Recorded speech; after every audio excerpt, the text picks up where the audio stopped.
So I'm going to talk a little bit about digital capital and a new form of digital capital for nations and their citizens that eliminates a lot of the deficiencies associated with defective currency. And so a few disclaimers before we get going. First of all, this is all fiction until proven otherwise, including some of the numbers, return expectations, economics.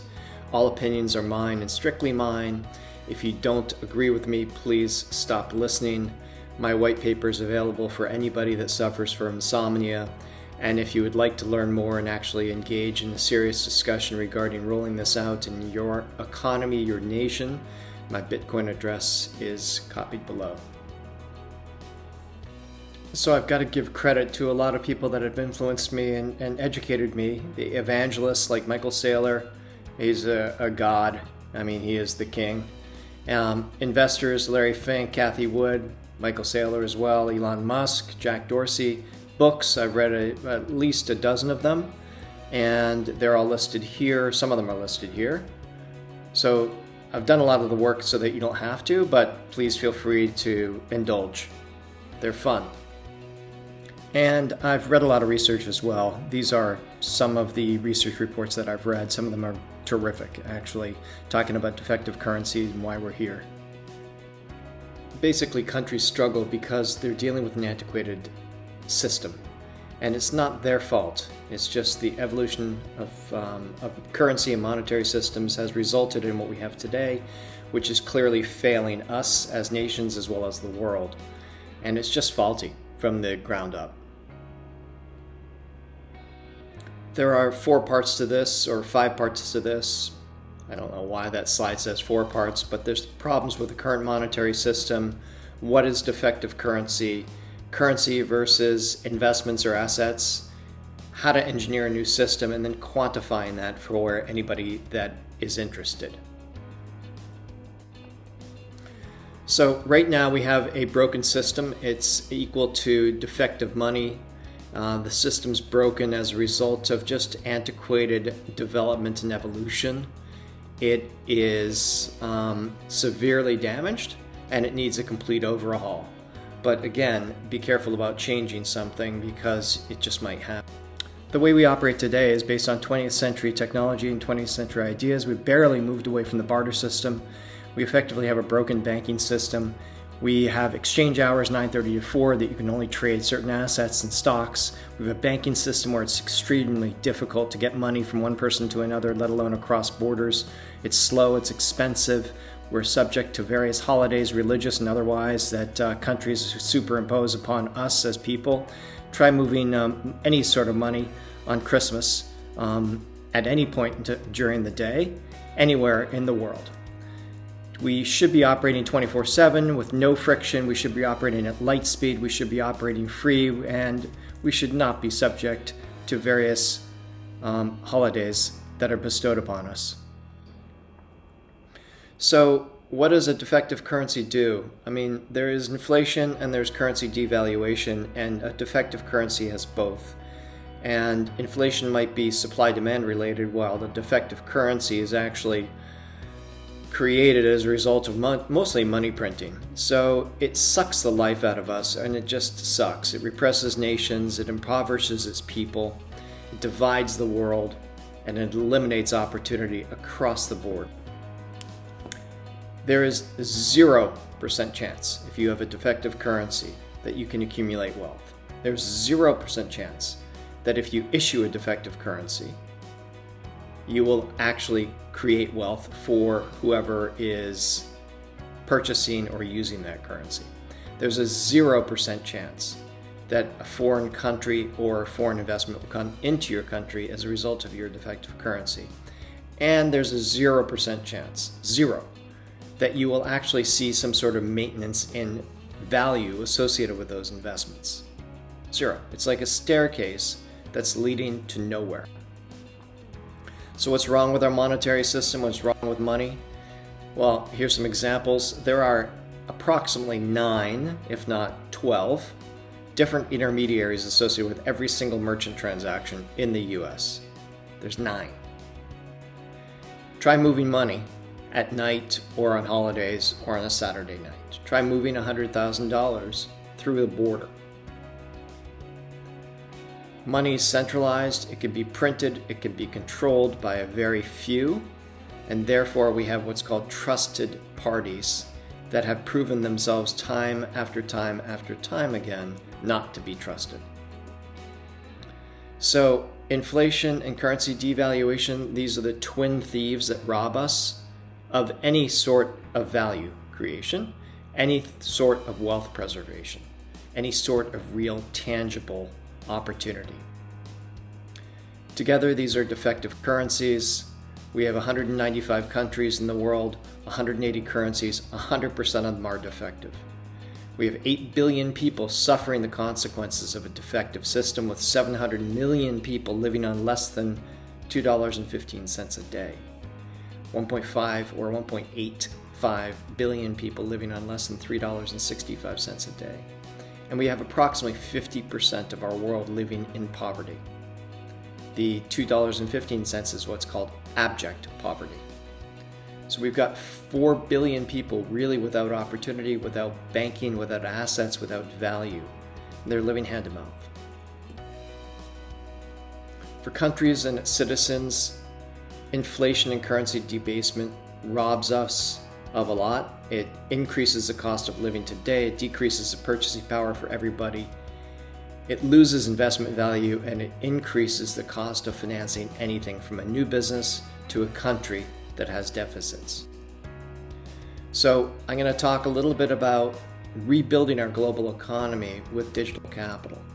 And I'm going to really focus on a 100-year plan, not a 10-year plan, not a 1-year plan. This is a 100-year plan. So to do that, we have to understand the history of money, where it's been, where it is now, and where it's going.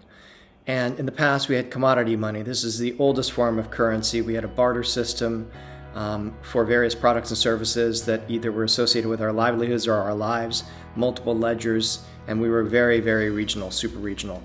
And then we went to bank money. As the economies grew, we went to a central bank, central currency, general ledger, and we invented paper money as well as coin money. And we started put those on systems, and that became digitized. And then we went to open source money. In 2009, it was introduced to the world, where we created digital currency and a decentralized ledger secured by a vast network of participants, so that we became trustless. And now we have hybrid money. We're moving into hybrid money, which involves stablecoins and involves the best of all three of the previous iterations of where money's been. The evolution of currency has been extremely slow. We started with, trading agricultural goods. I have a cow, you have grain, I'd like your grain, you'd like my cow. China was really on the forefront of evolving this, and they developed coins, they developed other things associated with being able to transmit value with some sort of storage of value associated with the value of this barter system. And then we had shells. Everybody's heard about the shell game. This is what it originates from. We had cowrie shells that were polished and they were scarce. And then we did some other really funky things with shells and other scarce items. We moved into clay tablets back at 3000 BC, moved into a banking system that would store those clay tablets for us back in the Middle Ages. And the first money, leather money, paper money, was really in approximately 650 BC. There's some arguments as to what that was, all the way to about 806 AD, originating from China. And then we evolved our thinking further to the wampum, that this was our Native Americans. This would be used to show a certain amount of value and a certain amount of status. And then, of course, the gold standard, 1816 AD. That didn't last long. That was eradicated by the US, or eliminated by the US, in 1971. And the gold standard, and gold is still being used as a currency to peg various currencies, but it's highly defective for a lot of reasons. So the evolution has been slow. Everybody developed paper currencies to make it easier to transact, a centralized ledger to make, and banking systems. And then, of course, along comes Bitcoin in 2009, which is a highly evolved engineered, perfectly engineered currency, except it also has some issues with respect to sovereignty and with respect to controls, with respect to taxation. So the global economy struggles because it really relies on imperfect assets and imperfect systems. And if you want to quantify the costs of this, I did a quick calculation, and again, going back to those disclaimers, please excuse the generalities here. So quantifying defective currencies, there's the cost of inflation and currency debasement, which can be as high as 75 or 80% per year, and is typically in a highly inflationary system about 20% per year. But you really have to actually take that as a base case, and you have to double it. So you look at purchasing power lost on a $10 billion in circulation currency, erosion of savings, increased business costs, high borrowing costs, additional wage expense, and you're looking at an additional $5 billion. So you can actually look at greater than 50% erosion of value on an annual basis with a defective currency at a 20%, 25% inflation rate. But that's not it, because if you look at the opportunity cost in addition to what you're losing, the opportunity cost of having a perfectly designed and engineered currency actually increases the value of your economy, increases wealth creation, increases the assets, increases foreign investment, decreases your costs. And so there's a delta, and the delta is equivalent to approximately the entire circulating supply of your currency over a 1-year period. That's what it's costing you as a nation or an issuing entity to actually maintain an imperfect and defective currency.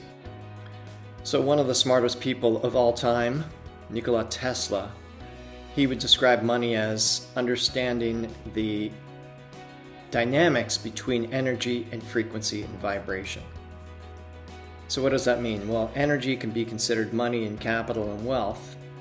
Frequency, duration and lifespan, how long it lasts, and the vibration, how frequently it's transmitted, traded, transformed. That's the formula that defines the first law of money, which is the lifespan of an asset is equal to the vibration of that asset divided by the maintenance cost. So we're going to dive into that a little bit. Inflation dilutes the value of all financial assets. So we're going to talk about financial assets, then we'll talk about physical assets.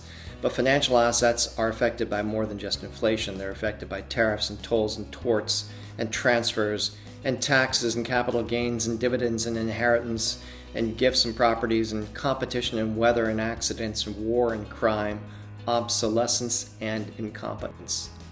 But how much does it keep to maintain a financial asset in pristine condition?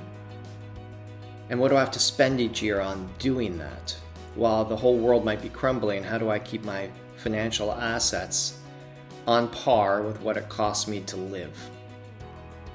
So financial assets are used to preserve capital, right? We use them every day. We use stocks and bonds and everything else. And yet they're subject to inflation and debasement, and they decay. So an example of this is if you were to take your $1, $10, $100, $1 million and put it into the Argentina peso, your currency, your investment would be devalued in approximately 2 years. You would see a 98% loss over 2 years. If you were to put it into the Turkish lira, it would last you 3 years. Even the US dollar is not safe from devaluation. Over the past century, it's lost 99.9% of its purchasing power based on 7% inflation, which is effectively the current inflation rate. And in the hedge fund, you have 1 in 20 or 2 in 20. You have performance fees. It's approximately 4% annually. A hedge fund asset investment will last you 25 years. Financial assets like the U.S. Treasury bond or other very stable bonds might last you 30 years because they are affected by taxes as well. And there's the cost of holding that in there while the cost of living goes up. Mutual funds, 100 years. And so we have approximately financial assets, current modern financial assets, will last on average 30 years. So a lot of people say, well, I don't want to invest in financial assets. It will only last me 30 years. I'm going to invest in physical assets. So a Ferrari, that's going to cost you all of your capital within 5 years. The cost to insure it and to store it and to fuel it and to maintain it is going to be the equivalent of a Ferrari over 5 years. In a yacht, it's not much better. It's 6 years. The cost of operating a yacht. Depreciation is 5% or more.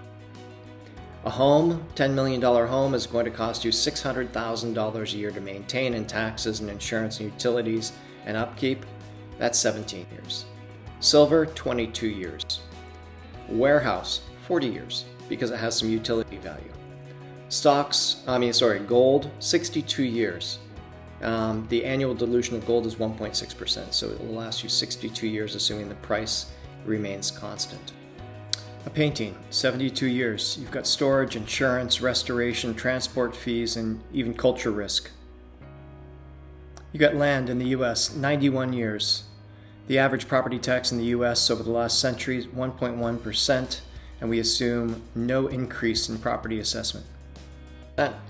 And even the largest ranch in the US, in Texas, dating back to 1851, lasted 173 years. That is the longest piece of property in terms of value maintenance and value sustainability. And then you have the Crown Estate in the UK, 958 years, but it has moved families, Norman family, Lancaster family, York, Tudor, etc. And so you have physical assets that might last longer than the financial assets, but they still are going to last between 50 to 75.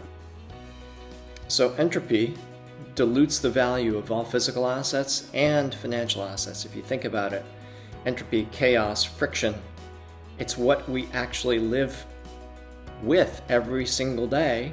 Every single day. Just try getting somebody on the phone at your bank to help you with a transaction to transfer some money to Chile tonight at 8 p.m. So we live with it, but it destroys the value of our assets. And with physical assets, we have city taxes, county taxes, state taxes, federal taxes, transfer taxes, usage taxes, and we have things like expropriation possibility, currency problems, decay, accidents, crime, technology, torts, weather, war, you name it. These destroy value. So as currencies decay, financial assets decay, physical assets decay. So why does this all matter? It's because if you really want to engineer a new currency, one that works for 1,000 years or 10,000 years, you actually have to start from the ground up, and you have to engineer it recognizing that you're dealing with two maybe conflicting issues. You're dealing with physics and the laws of thermodynamics that say you can't win, you can't break even, you can't get out of the game, but you're also dealing with a system that's legacy. It's built in and ingrained into our DNA. And it will take a while for us to adopt something completely new. So you've got to address both at the same time. So how do we engineer a better economic system? How do we engineer a non-defective currency? We start by making it digital and stable. We make it inflation resistant. We issue it by central banks. And this is important. I know a lot of people won't like that are anarchists, but we still have to appreciate and respect the fact that there are central authorities. Automatic transaction taxation. They want to collect taxes and we have to pay taxes. So we make it automatic. We over-collateralize the stable coin so that it's secure and it's not just subject to one value of one collateral. We have built-in savings built right into it so that people are incentivized to store it, to hoard it, to accumulate it. And we make it good for the country and good for the citizens. We also make it 1/1000th the cost of issuing a defective paper currency. 1/1000th of the cost. So we transform physical assets and financial assets into digital capital. And we create hybrid money. Hybrid money eliminates the defections and it adds the best of digital into a currency. So hybrid money is stable currency. It's for nations, it's issued by a nation, it's low cost to maintain, it's inflation resistant, it's citizen friendly, it lasts way over 100 years, it enhances GDP growth, it just enhances the wealth of a nation. For its people, it's immutable, it's self-custodied, it's resistant to inflation, it's frictionless, very low cost, instantaneous, and is secured by a network.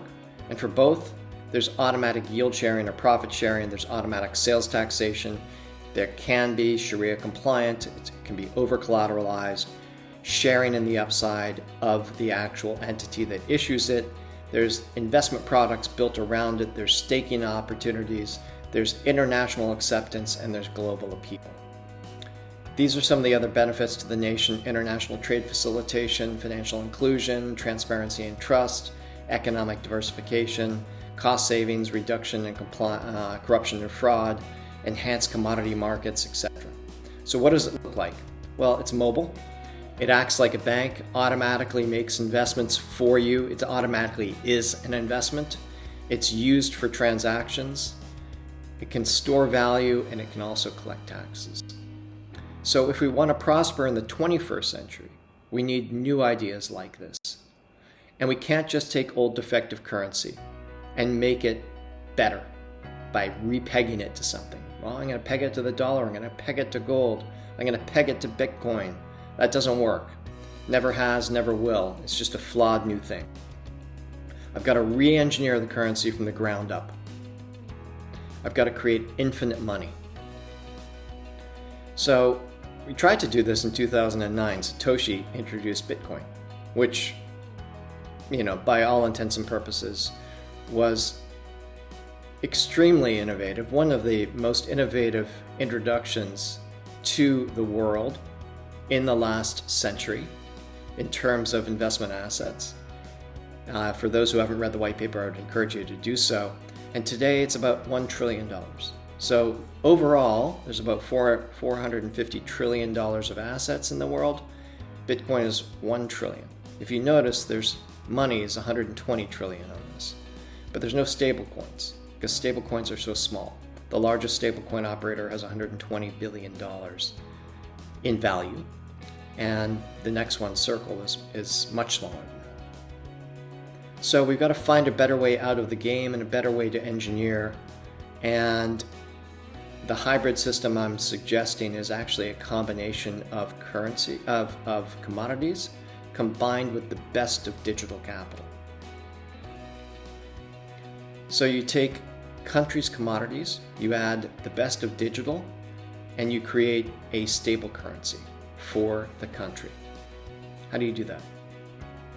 Well, if you consider Bitcoin to be digital capital and the stablecoin to be a digital asset, I want that digital asset circulating, but also being used as a currency. I want it to be used as an investment. Bitcoin money is immortal, immutable, and immaterial, so it doesn't physically exist. I like that about Bitcoin. But stablecoins, right now, the way that they're invented, they're not all the same. They're not all equal. Some of them use precious metals to collateralize the stablecoin. Some of them use fiat reserves and bonds, USD. Some of them use cryptocurrencies as their collateral. They go and buy a whole bunch of cryptocurrencies and create a stablecoin around it. And some of them use algorithms. Some of them combine crypto and algorithms, and those are all these shitcoins out there. Most good stablecoins use a wide variety of USD, and they use short-term bonds, they use other government notes, they use commercial paper, repos, etc. Commodities are a country's scarce resource, though. And so there's an infinite supply of them if they're mined ethically and if they're harvested correctly. But they aren't digital currencies. So you win by combining these, a country's commodities, with the only true immutable inflation-proof digital currency concept, and you create an inflation-resistant stablecoin. If you look at Bitcoin, it will last 1,000 years with a custodian. It will last 10,000 years self-custodied. It will last 100,000 years with AI custody because the costs get infinitely smaller. And if you look at commodities, they'll last 100,000 years if they are mined appropriately and ethically, and they are actually harvested and planted and done correctly. No, oil in the ground won't last forever, but there are other ways of actually using natural resources to create this commodity currency that I'm talking about. So how do you turn commodities into a digital currency? So you do this by creating what's called a commodity collateralized stable coin. And individual nations can also create their own CCTs, or commodity collateralized tokens, and some of those would roll up into the stablecoin. So one is diversified, one is multi-nation, the other one is single nation, not diversified at all. So there are 5 major components to a CCSC or a CCT. Those are the holder, the user, they are the lender. They're the ones that purchase the stablecoin. And then there's the stablecoin itself. It doesn't exist. It's immaterial, which means it's energy. And it represents an interest in the notes that are issued by the nation. But the third part is the issuer itself. This is the issuing company, the one that creates the blockchain on the wallet and the app and purchases the actual notes from the governments. The governments actually are the borrower. They're borrowing from the citizens, they're borrowing from the holders, and they're using that to purchase the commodities. So the commodity is the last piece. So how does it work? Well, citizens invest $1 into the stablecoin issuer or the exchange. The stablecoin issuer buys a short-term note from the participating government for 99 cents, a zero coupon, and then the participating government goes and buys commodities. So there's the friction in there is, of course, the interest that they pay on the zero coupon note. But let me tell you, that friction is a lot less than the cost of a defective paper currency. So there's custodians here of the government short-term notes. There's purchases from third parties, and so the participating government can actually purchase commodities from third parties, like private sector, and they can store them in approved warehouses. And the commodities themselves are either the nation's natural resources or they're purchased in the open market and the secondary market. So a CCCS can actually be created with Bitcoin in 2 ways. One is that the participating government can actually take those dollars and put a fixed amount or a dynamic amount into Bitcoin, and then Bitcoin can be traded back and forth with the commodities. So there would be a predominantly commodity-based collateral, but Bitcoin would enhance the value of it. And the other way is, of course, making Bitcoin the reserve currency so that the participating governments are buying Bitcoin and then using some of that Bitcoin or all of that Bitcoin to buy commodities. And the way they do this is the commodities would have to be either accepting of Bitcoin, or they would have to have some sort of swap into fiat before they buy the commodities. A note maturity. So this is what happens at note maturity. Simply, the citizens and the holders can remain as is. The commodities can remain as is. The participating government pays off one note, issues another, and is purchased by the stablecoin issuer. And a new note issuance, the same thing. This is what happens. So when a stablecoin gets redeemed, it goes onto an exchange. It's either purchased by the market makers, it's purchased by the stablecoin issuer, or it's purchased by another citizen, and that's typically with fiat reserves, or with Bitcoin. And there's an automatic savings component to this. So the yield that's collected by the stablecoin issuer is shared with the citizens, and there's a profit share, and we're pegging that right now at about 30%. So all the yield that's collected will be shared directly with the citizens' wallets at a fixed time every single day via smart contract, and they will be getting a certain amount of extra stablecoin credited to their wallet based on their holdings at that particular point in time. It will always be pegged to the commodities or to the notes, and the notes are stable. So it will be a one-for-one peg. Whether or not those notes are Bitcoin backed and then commodities or just commodities backed is less relevant to the holder, because the holder knows that these are short-term notes that are underpinning the entire transaction. And so they receive yield, incentivized savings, and they participate in the upside. The stablecoin issuer collects 100% of the transaction fees, but only keeps 70% of the yield. So this is the first stablecoin that's being proposed that actually has profit sharing with the holders of the stablecoin themselves. Approximately 50% is going to be sent out to the holders on a daily basis of the yield, of the daily yield. And the ownership of the stablecoin is going to be multi-nation.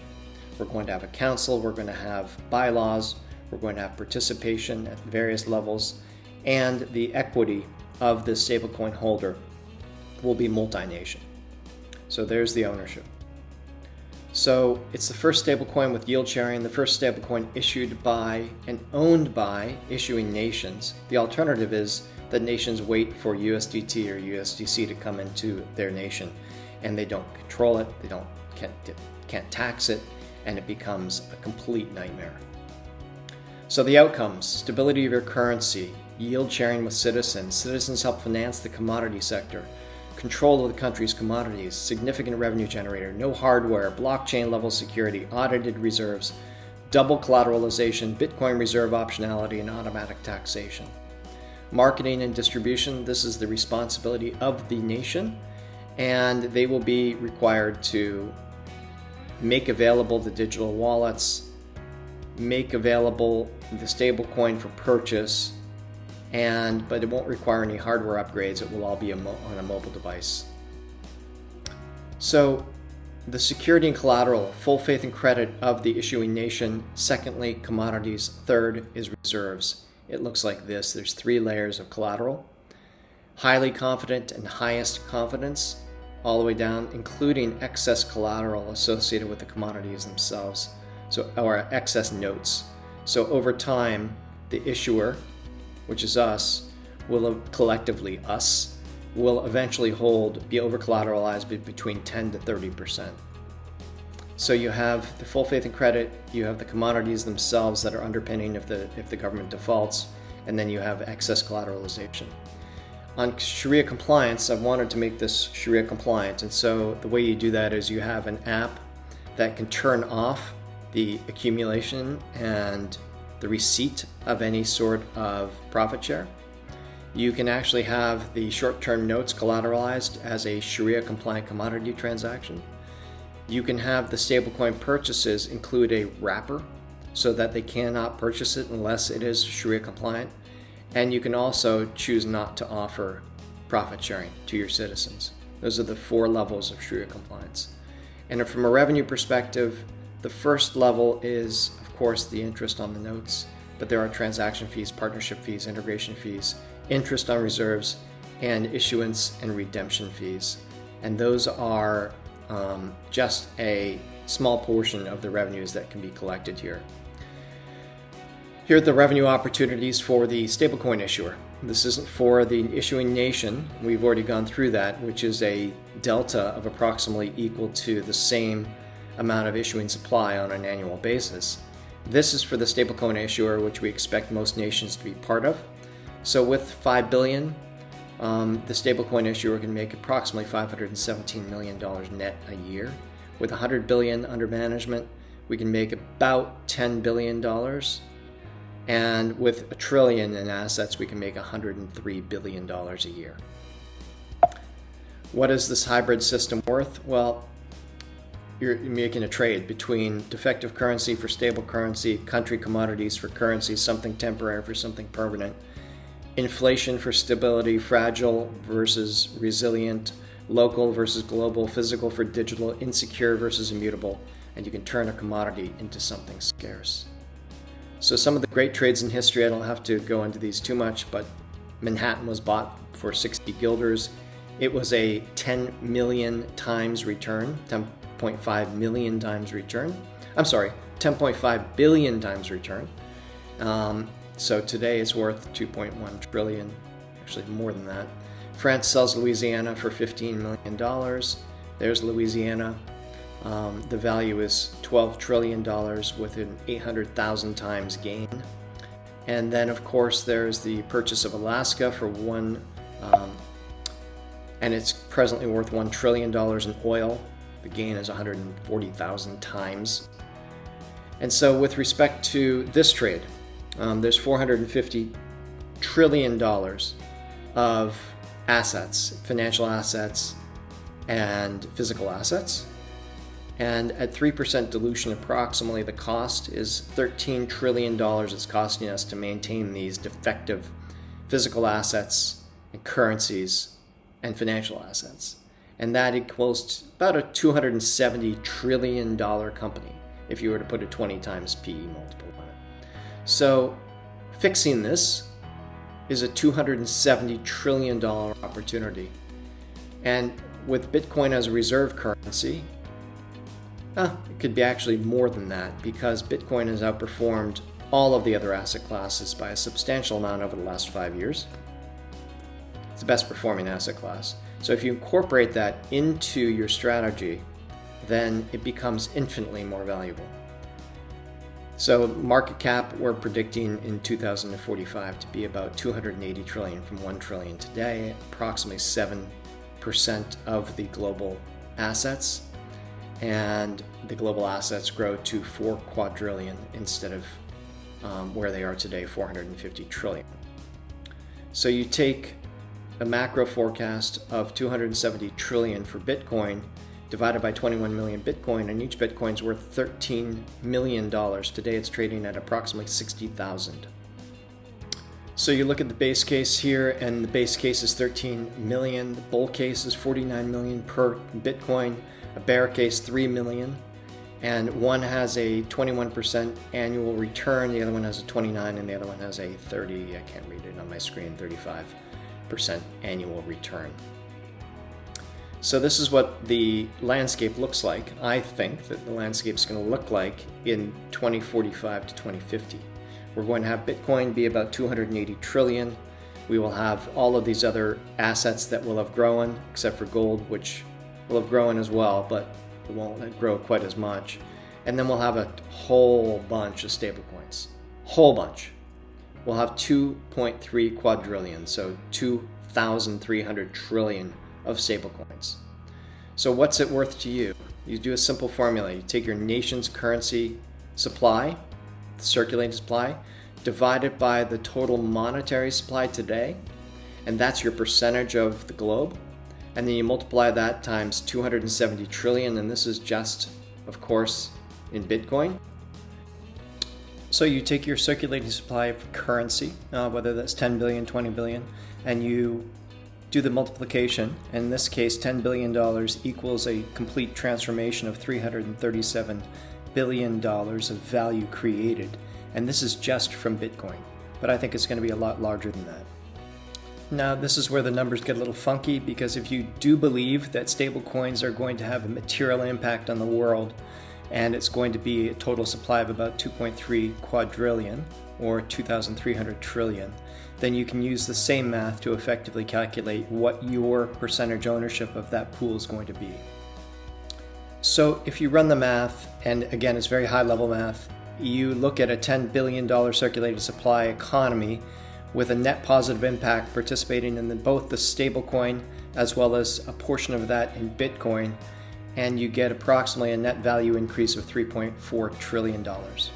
So this is what it looks like. There's your mobile device, and it looks like TikTok, it looks like Facebook, but it's actually a very sophisticated application that's built on a blockchain that has access to millions of retail investors around the world. It's much more than just a digital wallet to keep your stablecoin. It's a multi-asset digital wallet. It has educational elements to it. It has a swap and a marketplace to be able to move your stablecoin into other assets. It has investment products built right in, and it has the ability to transfer quite quickly value from one phone to the other, just simply with 3 clicks. So this is already built. So in summary, do take this very seriously. Consider making Bitcoin and BTC part of your hybrid digital currency, as well as the commodities. Consider actively trading your commodities and BTC, including making BTC your reserve currency. And don't take this personally. Do not think that you created the defective currency. It just is what it is. Don't lose sight on commodities underpinning the issued notes. Don't lose your focus on Bitcoin, and allow your ratios of Bitcoin. Do not allow your ratios of Bitcoin and commodities and notes to fall out of line with what you stated is going to be the case. So that's it for right now. There's a much more detailed white paper that's available upon request. It goes into details as to how to actually create this on the blockchain, which chain you should use or which chains you should use, how long the development schedule is, what's involved, how much it's going to cost. It goes into how this is all going to be governed, who's going to be on the board, who's going to form committees, what type of committees. It goes into Gresham's law, and it goes into why that doesn't apply, and it goes into the Sharia compliance in much more detail. So that's available upon request, and you can reach me, of course, at these various emails that are on the screen right now. And I really look forward to speaking with anybody that's interested. Thanks.